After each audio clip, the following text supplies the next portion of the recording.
Astaghfirullah. Bismillahirrahmanirrahim. Assalamualaikum warahmatullahi wabarakatuh.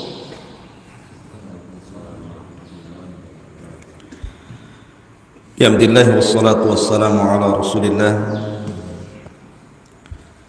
wa ala alihi wa sahbihi wa mawalah wa la hawla wa la quwata illa billahi wa ba'du.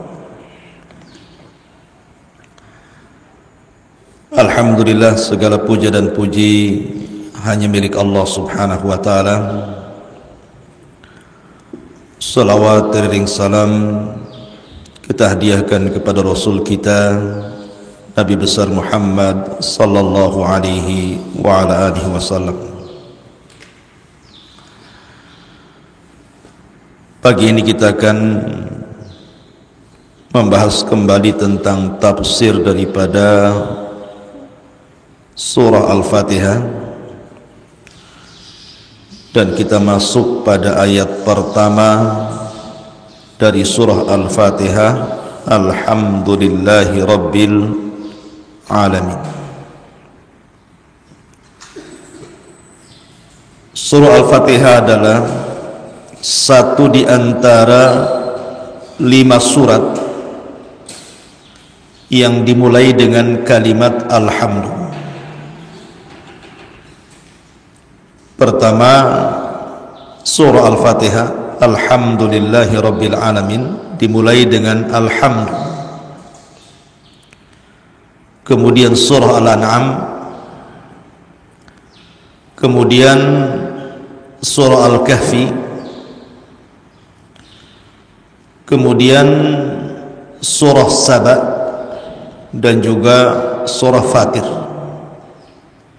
Al-Fatihah, Al-An'am, Al-Kahfi, Saba, kemudian Fatir. Ini surat yang iftataha bilhamdi, dibuka dengan pujian kepada Allah Azza wa Jal. Alhamdulillah.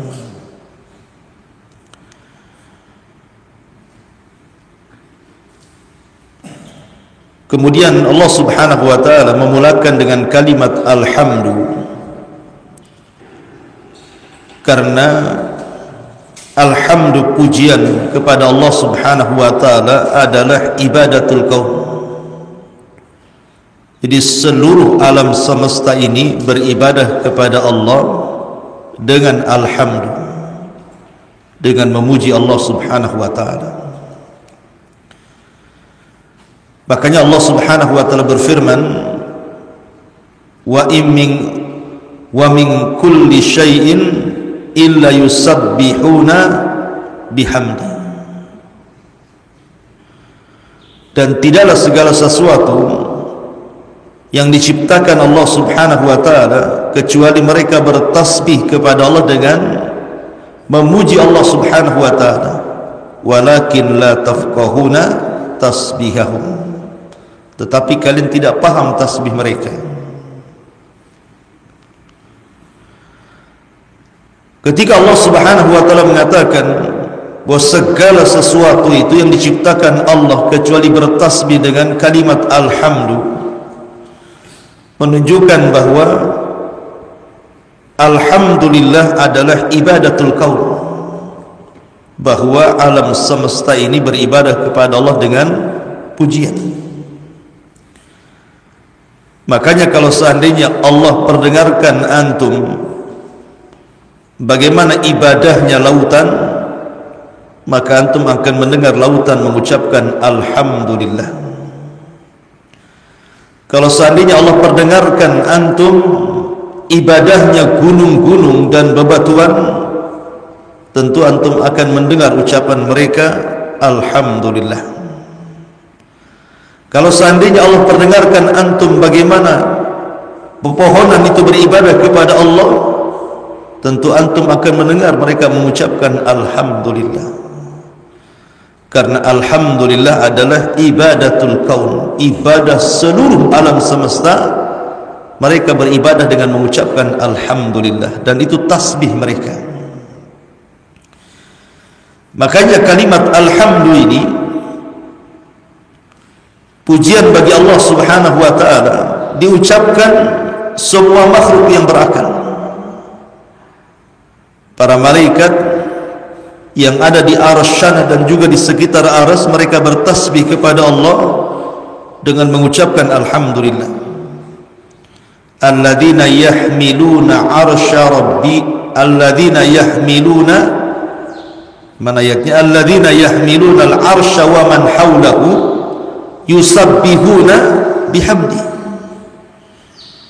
Dan para malaikat yang memikul arsy, kemudian malaikat-malaikat di sekitar arsy, termasuk di langit ke-7 sampai langit pertama, mereka bertasbih kepada Allah dengan mengucapkan alhamdulillah. Bahkan kalimat alhamdulillah ini bukan hanya diucapkan di dunia, sampai ke dalam surga. Makanya Allah Subhanahu wa taala berfirman ketika menggambarkan ahlun nar, wa qudiya bainahum bil haqqi wa qila alhamdulillahi rabbil alamin. Penduduk neraka saja mengucapkan alhamdulillah. Tetapi ucapan alhamdulillah penduduk neraka itu karena Allah tidak memasukkan mereka kecuali karena keadilannya, bukan karena kezalimannya. Sebab kalau seandainya orang itu dimasukkan ke neraka karena kezalimannya, tentu penduduk neraka tidak akan mengucapkan kalimat alhamdulillah. Begitu juga penduduk surga. Penduduk surga ketika mereka masuk ke dalam surga, maka seluruh penduduk surga mengucapkan alhamdulillah. Alhamdulillahilladzi hadana lihada wa ma kunna linahtadiya laula an hadana Allah. Penduduk surga mengatakan alhamdulillah, segala puja dan puji hanya milik Allah Subhanahu wa taala. Ma'asyiral muslimin yang dimuliakan Allah Subhanahu wa taala. Lalu apa kaitan bismillah dengan alhamdulillah? Kenapa kita membaca surah Al-Fatihah dengan bismillah, kemudian kita ucapkan alhamdulillah? Karena kaitan bismillah dengan alhamdulillah adalah kaitan awal dan akhir. Kalau antum makan, diawali dengan bismillah, selesai makan alhamdulillah. Ketika antum berhubungan suami istri, antum ucapkan bismillah. Ketika lahir anak antum, alhamdulillah. Jadi bismillah dengan alhamdulillah itu kaitan awal dan akhir. Di awalnya antum mengucapkan bismillah, di akhirnya antum mengucapkan alhamdulillah. Kalimat alhamdu itu pujian bagi Allah Azza wa Jalla dan selalu dikaitkan dengan syukur. Tapi tentu berbeda syukur dengan alhamdu, karena syukur itu jauh lebih umum dibandingkan alhamdu. Syukur itu mencakup hati, mencakup anggota badan dan mencakup lisan. Tapi kalau alhamdu hanya lisan saja. Jadi syukur itu lebih luas dibandingkan ucapan alhamdulillahirabbil alamin. Ma'asyiral muslimin yang dimuliakan Allah Azza wa Jalla. Dan ucapan alhamdulillah bukan hanya disebutkan dalam surah Al-Fatihah, tetapi juga dianjurkan untuk dibaca di banyak tempat. Sebagaimana disebutkan dalam beberapa hadis Nabi sallallahu alaihi wasallam, pertama dibaca indal faragh minat ta'ami wasyarab. Ketika antum selesai makan dan minum, maka disunnahkan untuk membaca alhamdulillah. Sebagaimana hadis Abi Umamah Al-Bahili radhiyallahu an, anna Nabi sallallahu alaihi wasallam kana idza faragha min ta'amihi, Nabi sallallahu alaihi wasallam apabila selesai makan, qala, dia mengatakan alhamdulillahilladzi kafana wa arwana ghaira maqfiyin wala maqfurin. Di sini Nabi sallallahu alaihi wasallam apabila selesai makan atau minum, maka Nabi sallallahu alaihi wasallam mengucapkan alhamdulillahilladzi kafana wa arwana. Segala puja dan puji hanya milik Allah yang telah mengenyangkan kami dan menghilangkan dahaga kami. Maka ucapkanlah alhamdulillah selepas makan. Kemudian yang kedua, indal istiqaq minan naum, ketika bangun dari tidur. Ketika bangun dari tidur, maka diucapkan alhamdulillahilladzi ahyana ba'dama amatana wa ilaihi nusyur. Dan sebelumnya apa? Allahumma bismika amutu wa ahya. Ini ada kaitan antara bismillah dengan alhamdulillah kan? Sebelum tidur antum baca bismillah. Allahumma bismika artinya bismillah. Dan bangun tidur alhamdulillahilladzi ahyana ba'dama amatana wa ilaihi nusyur. Segala puja dan puji hanya milik Allah yang telah membangunkan kita dari kematian kita. Kemudian yang ketiga, indal istiqaq fil laili, ketika antum bangun di tengah malam. Sebagaimana hadis Ubadah ibn Samit radhiyallahu an, bersabda Nabi sallallahu alaihi wasallam, barang siapa yang bangun tengah malam maka dia mengucapkan la ilaha illallah wahdahu la syarikalah lahul mulku wa lahul hamdu. Ada kalimat wa lahul hamdu wa huwa ala kulli syai'in qadir, subhanallah walhamdulillah wa la ilaha illallah wallahu akbar wa la hawla wa la quwata illa billahi. Kemudian dia berdoa, rabbighfirli, ya Allah ampuni dosa-dosaku, kecuali akan diijabah doanya. Ini yang ketiga. Kemudian yang keempat, inda lubsi thawbi, ketika antum memakai pakaian. Maka barang siapa yang mengucapkan alhamdulillah ketika antum menggunakan pakaian, man labisa thawban faqala alhamdulillahilladzi kasani hadza. Barang siapa yang ketika memakaikan pakaiannya kemudian dia mengucapkan segala puja dan puja hanya milik Allah yang telah memberikan atau menutupi auratku dengan pakaian ini, kecuali akan diampuni dosa-dosanya, kata Rasul. Ini yang keempat. Yang kelima, zuhur kulli salatin, setiap selesai solat kita disuruh mengucapkan alhamdulillah, atau bahasa lain tahmid 33 kali. Kemudian yang nomor 6, indal utash, ketika bersin. Maka setiap orang yang bersin dianjurkan mengucapkan alhamdulillah. Kemudian dijawab yarhamukallah. Kemudian yang nomor 7, inda ru'yati mubtali, in hamidallah ta'ala inda ru'yatil mubtali min alamati idrakil abdi li ni'matillahi alaih. Ketika melihat adanya ujian yang datang dari Allah, orang kalau bisa mengucapkan alhamdulillah ketika diuji oleh Allah, berarti memiliki tingkatan sabar tinggi orang itu. Rumahnya terbakar, alhamdulillah. Usahanya bangkrut, alhamdulillah. Mungkin dikiranya orang gila mungkin kalau orang misalnya. Tidak. Karena Allah Subhanahu wa taala itu yuhmad fil khairi wasyarr. Allah itu harus tetap dipuji dalam kondisi apapun, baik dalam kondisi antum baik ataupun antum buruk. Allah harus tetap dipuji. Makanya kemarin saya katakan bahwa ucapan alhamdulillah itu ucapan yang sangat ajaib sekali. Karena apa? Mencakup semua manusia, yang kaya, yang miskin, yang susah, yang senang, yang sakit, yang sehat, yang besar, yang tua, yang muda, yang kecil, semua mengucap alhamdulillah. Alhamdulillah. Ketika seorang ulama, kalau tidak salah Urwah ibn Zubair, Dia jatuh dari kendaraannya, kemudian terpaksa harus diamputasi satu kakinya. Kemudian akhirnya oleh dokter diamputasi satu kakinya.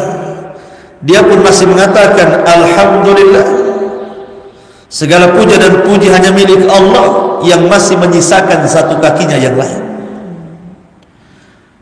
Artinya bahwa ucapan alhamdulillah itu tetap kita ucapkan.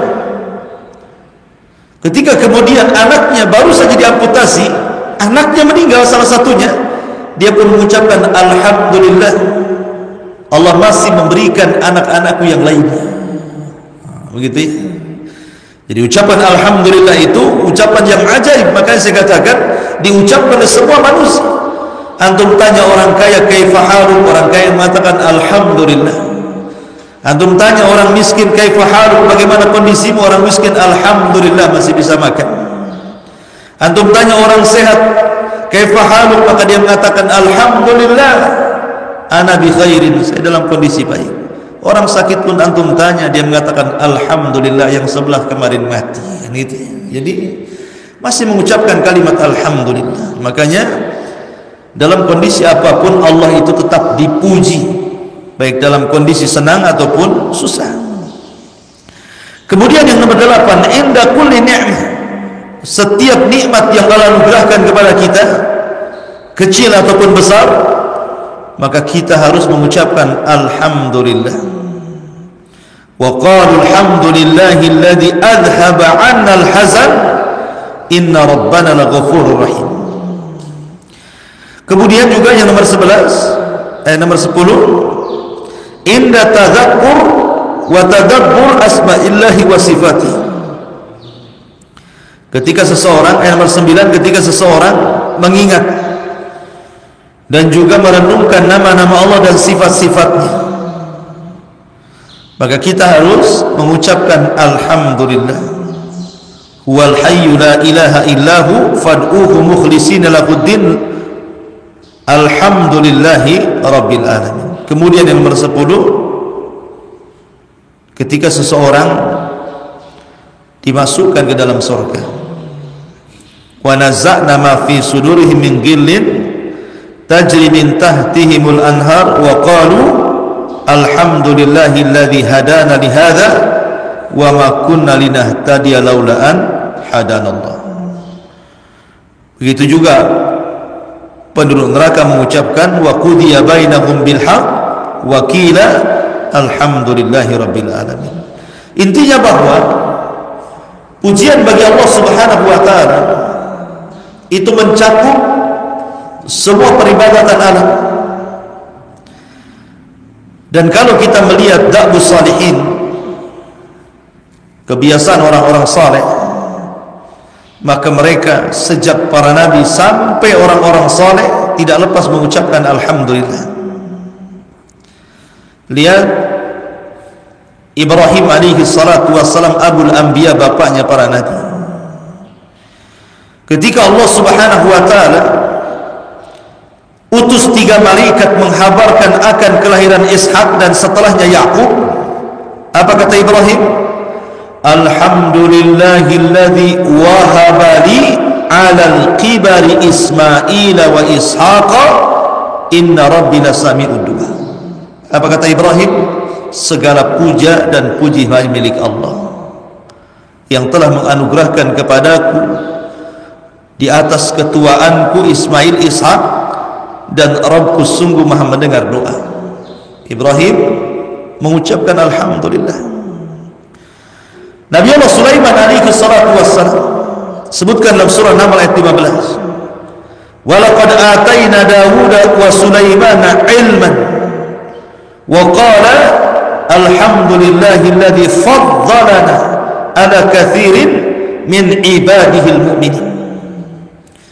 Dan sungguh kami telah berikan kepada Daud dan Sulaiman pengetahuan, dan keduanya pun mengucapkan alhamdulillahilladzi faddalana ala katsirin min ibadihil mu'minin. Segala puja dan puji hanya milik Allah yang telah menganugerahkan kepada kami di atas kebanyakan hamba-hamba Allah yang beriman. Bersyukur Daud dan juga Sulaiman. Ma'asyiral muslimin dan seluruh para nabi, mereka mengucapkan seperti itu. Termasuk ma'asyiral muslimin ketika orang-orang keluar dari kuburan, orang-orang yang beriman yang keluar dari kuburan-kuburan mereka saat hari dibangkitkan, maka mereka pun mengucapkan alhamdulillah. Yauma yad'ukum fatastajibuna bihamdi wa tadunnuna illa bistum illa qalila. Pada hari ketika Allah menyeru kalian, kemudian kalian mengikuti seruan itu bihamdi, dengan memuji Allah. Jadi orang-orang yang beriman ketika keluar dari kuburan kemudian dipanggil oleh Allah, maka mereka mengucapkan alhamdulillah. Jadi subhanallah ikhwatul fiddin, memuliakan Allah subhanahu wa ta'ala. Jadi orang-orang yang beriman, khususnya ahlul jannah, khususnya penduduk surga, ketika keluar dari kuburan mereka mengucapkan alhamdulillah. Ketika masuk surga mereka mengucapkan alhamdulillah. Ketika sudah tinggal di surga mereka mengucapkan alhamdulillah. Ketika kemudian mereka dihilangkan seluruh rasa penatnya, ketika masuk surga mereka mengucapkan alhamdulillah. Dan ketika mereka mendapatkan janji Allah di surga, mereka pun mengucapkan alhamdulillah. Jadi memang alhamdulillah itu kalimat yang luar biasa yang diucapkan di dunia ataupun di akhirat. Intinya bahwa kalimat alhamdulillah, pujian bagi Allah subhanahu wa ta'ala, ibadatul kaun, ibadahnya alam semesta, dan itu bentuk tasbih mereka. Makanya kalau antum perhatikan surah Al-Fatihah, 3 ayat pertama bicara tauhid. 3 ayat pertama bicara tauhid. Alhamdulillahirabbil alamin, Ar-Rahman Ar-Rahim, Maliki Yaumiddin. Ini hak Allah namanya. Makanya lihat jawaban-jawabannya. Apabila seorang hamba mengucapkan alhamdulillahirabbil alamin, apa jawaban Allah? Hamidani abdi, hambaku sedang memujiku. Apabila kita mengucapkan Ar-Rahman Ar-Rahim, maka Allah jawab asna alayya abdi, hambaku sedang mengagung-agungkan diriku. Apabila kita mengucapkan Maliki Yaumiddin, apa jawaban Allah? Majjadani abdi, hambaku sedang membesarkan diriku. Tapi kalau sudah iyyaka na'budu wa iyyaka nasta'in, ini hak hamba, jawabannya berbeda. Jawabannya ini adalah permintaan hambaku, dan semua permintaannya akan dikabulkan oleh Allah subhanahu wa ta'ala. Tapi 3 ayat yang pertama itu disebut hukum Allah. Makanya ketika kita bertasbih kepada Allah azza wa jalla, tasbih itu terbagi menjadi 3 dan melahirkan 3 sifat juga. Kita bertasbih kepada Allah karena Allah subhanahu wa ta'ala itu adalah alhamdulillah, memiliki pujian bagi Allah azza wa jalla dan melahirkan perasaan cinta.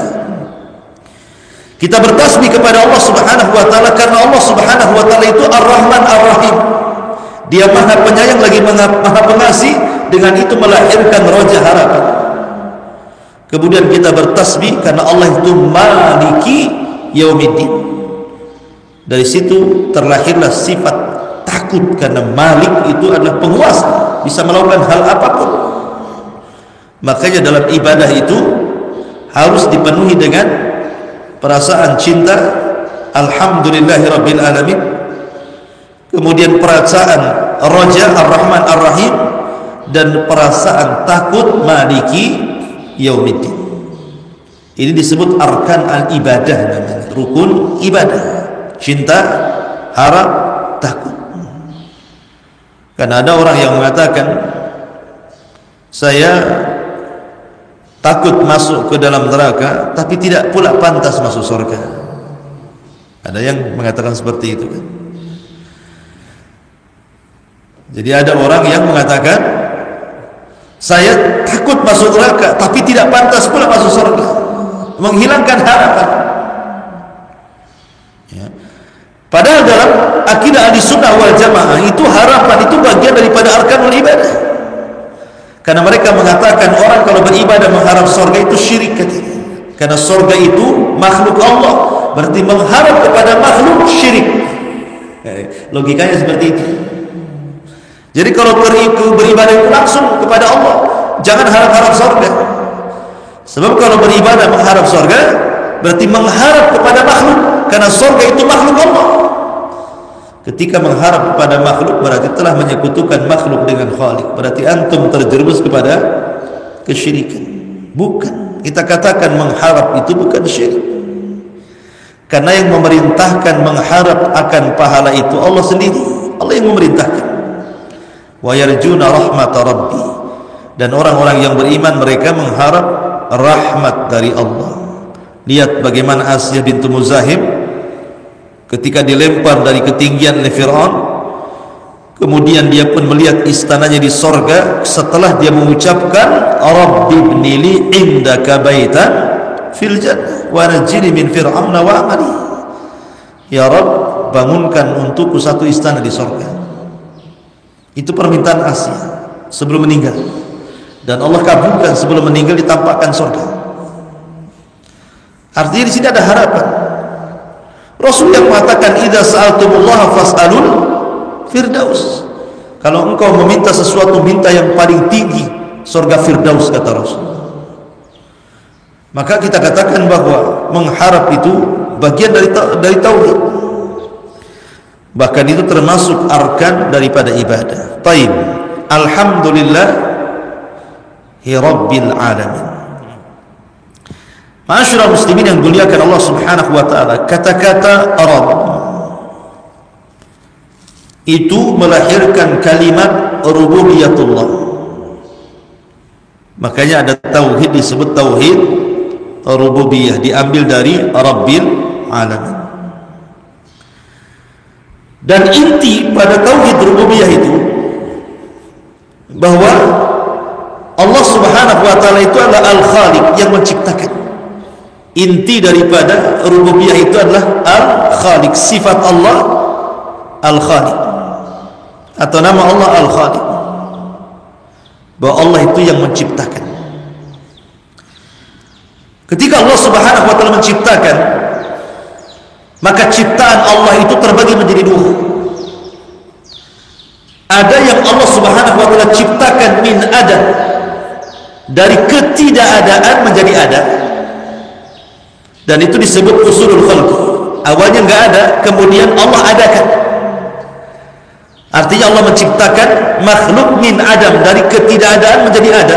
Itu disebut usulul khalqi. Usulul khalqi, pondasi ciptaan. Pertama arasy, yang kedua qalam, yang ketiga lauhil mahfuz, ya. Kemudian juga yang keempat, kemudian nur, cahaya. Kemudian yang kelima nar, api. Kemudian yang keenam alma, air, ya. Jadi itu disebut usulul khalqi. Allah menciptakan arasy, di bawah arasy itu ada air, kemudian di situ ada qalam, ada lauhul mahfuz, ada cahaya, ada api. Ini disebut usulul khalq, diciptakan dari kun fayakun, dari tidak ada menjadi ada. Kemudian yang kedua, Allah menciptakan makhluk dari makhluk yang lainnya. Jadi Allah Subhanahu wa taala menciptakan makhluk dari makhluk yang lainnya. Kalau tadi kan dari tidak ada menjadi ada. Ini yang kedua, tidak. Dari makhluk menciptakan makhluk dari makhluk yang sudah ada. Maksudnya menciptakan makhluk dari usulul khalq. Seperti malaikat, asal ciptaannya dari apa? Dari cahaya, dan cahaya diciptakan dari kun fayakun. Kemudian jin diciptakan dari, asal penciptanya dari api, sementara api itu bagian daripada usul khalq, dan Allah ciptakan api itu dengan kun fayakun. Kemudian Adam diciptakan dari tanah, bumi maksudnya, dan bumi itu diciptakan dari apa? Dari air. Salah satu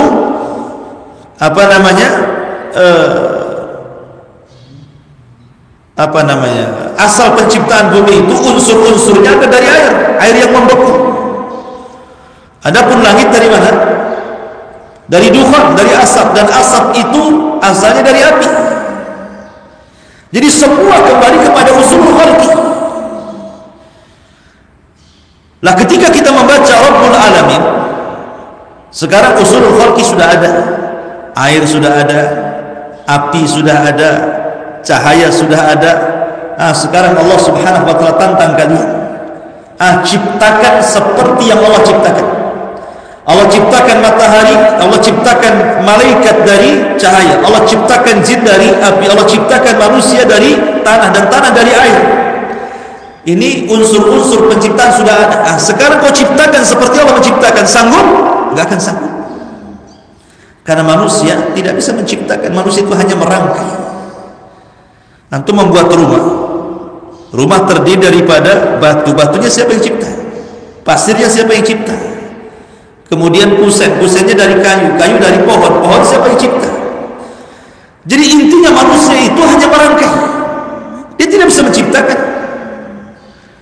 Kalau memang, atau contoh yang lain, Adam alaihi salatu wassalam tercipta dari tanah, dan tanah tercipta dari air, dan air tercipta dari kun fayakun. Kemudian Maryam, Isa bin Maryam tercipta dari Maryam, ya kan? Keluar dari Maryam.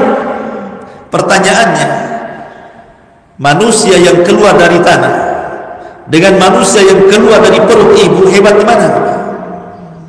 Hebat mana? Ini Adam keluar dari tanah, Maryam, Isa keluar dari Maryam, hebat mana? Hebat Adam kan? Karena langsung dari tanah masalahnya. Inna mathala Isa kamathali Adam. Sementara pemisalan Isa itu sama dengan Adam. Kalau antum katakan bahwa Isa adalah anak Tuhan, satu di antara tiga Tuhan, atau dia adalah Tuhan, mestinya Adam aula wa aula, jauh lebih utama dibandingkan Isa bin Maryam. Terus paham? Ya. Dari sini kalau memang kita tidak sanggup menciptakan, hanya Allah lah zat yang khaliq, berarti sudah layak zat yang menciptakan segala sesuatu untuk disembah. Sudah layak. Makanya ketika Allah Subhanahu wa taala berfirman tentang permisalan-permisalan, dzuriballahu mathalan, ketika Allah membuat permisalan dalam Al-Qur'an tentang patung-patung yang disembah itu. Lihatlah patung-patung yang disembah itu, kalau seandainya datang lalat kepada mereka, kemudian lalat ini mengambil makanan yang dihidangkan ke patung itu, sanggup nggak patung itu mengambil yang sudah diambil lalat? Tidak sanggup. Bahkan patung-patung itu tidak sanggup menciptakan lalat, tidak bisa menciptakan lalat. Bagaimana makhluk yang tidak sanggup menciptakan seekor makhluk yang sangat kecil lalat, yang sangat hina, kemudian kalian sembah, mana akalnya? Orang-orang yang menyembah batu berhala yang dipahat itu, mereka sendiri tidak bisa menciptakan lalat. Dan kalau lalat mencuri sesuatu pun tidak bisa diambilnya. Dari situlah maka Allah Subhanahu wa taala mengatakan bahwa orang-orang musyrik dan sesembahannya kal ankabut ittakhadha baitan, seperti sarang laba-laba. Wa inna awhanal buyut la baitul ankabut. Dan selemah-lemahnya rumah itu rumahnya sarang laba-laba. Bukan berarti lemahnya bukan dari segi rumahnya, tidak. Ya, memang lemah, dia tidak bisa menghilangkan hujan, tidak bisa menghilangkan panas, gitu kan? Cemana sarang laba-laba itu? Hujan ya kehujanan, nggak ada atapnya. Panas ya kepanasan, nggak ada atapnya. Makanya selemah-lemahnya rumah itu rumahnya laba-laba, karena nggak ada naungan sama sekali, dia cuma terbentang begitu saja. Tapi maksudnya selemah-lemahnya rumah adalah rumah sarang laba-laba, itu permisalan orang-orang yang melakukan kesyirikan itu. Maksudnya karena di dalam sarang laba-laba itu hidupnya hanya bunuh-membunuh saja. Antum lihat sarang laba-laba itu tidak ada laba-laba dua, pasti satu. Kalaupun ada dua, satu mati, satu hidup. Kenapa?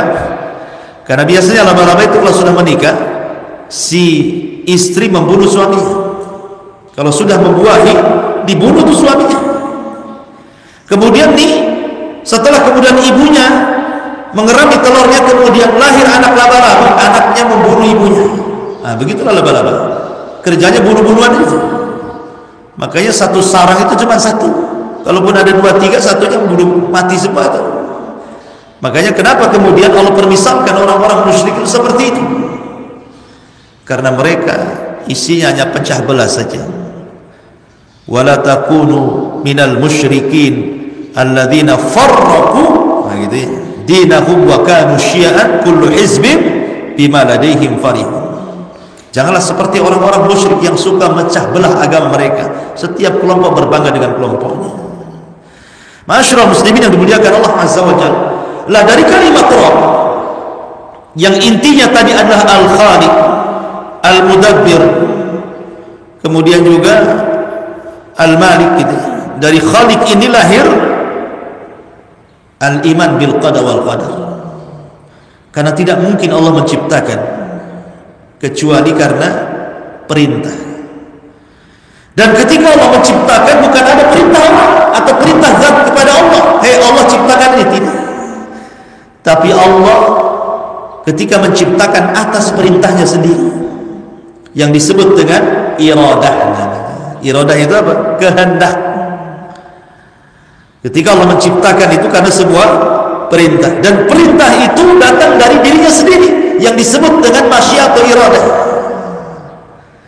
Kemudian ketika Allah menciptakan itu karena pengetahuan. Karena pengetahuan Allah ciptakan. Dan ketika Allah ciptakan itu karena takdirnya sudah dicatat. Inna khalaqna syai'in biqadar. Kami ciptakan segala sesuatu itu dengan takdir. Makanya rukun takdir itu apa? Al-ilmu wal kitabatu, al-ilmu wal khalqu wal kitabatu, kemudian wal iradatu. Itu disebut arkan takdir gitu. Pertama ilmu. Allah itu mengetahui segala sesuatu yang telah, yang sedang dan yang akan datang, bahkan sesuatu yang mustahil terjadi, kalau terjadi Allah tahu. Kemudian pengetahuannya Allah catat di Lauhil Mahfuz. Kemudian setelah Allah catat pengetahuannya, Allah ciptakan.